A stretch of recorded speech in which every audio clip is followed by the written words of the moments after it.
是桃园的消息，桃园市春日路一间不织布的工厂，今日透早火烧厝，为透早3点外开始烧，烧到日时呢，火也未完全拍花。未少呢在地乡亲呢，远远就使看到这个乌烟直冲天顶的情形。当然，这个火警加在无人员受伤甲调离内底，是讲有在地人怨叹讲，这个空气是有够歹。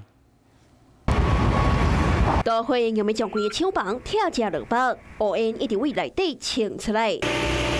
火势真惊人，消防人员布水线灌水求救。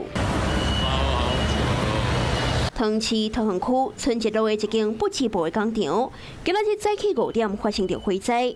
厂房的面积大概是6200平方公尺，因为工厂是专工咧生产高级人造皮用的织布，不少民众拢闻到真高的塑胶臭味。几点？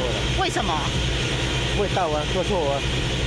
出来就看到火这么大了吗？还没有，1点点。附近的员工讲，半暝3点外都有闻到臭味，4点外警卫就用风扇头叫大家离开。要记的是，昨是假日，不织布的工厂无上班，嘛无员工来到现场，唔知影怎熊熊着火。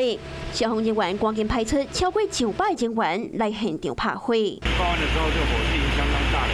那目前这个火势已经我们控制了，不会延烧。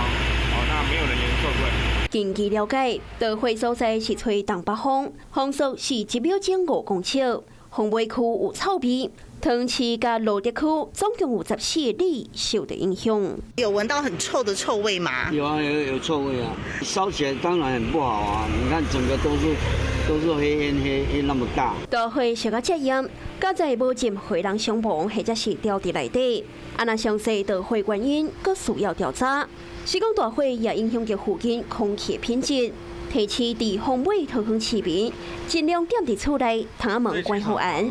那真正要出门，喙暗买挂好。Hello， 我是林明瑞。想要抢先掌握最及时的新闻资讯吗？赶快订阅、按赞、开启小铃铛，锁定我们华视新闻的 YouTube 频道。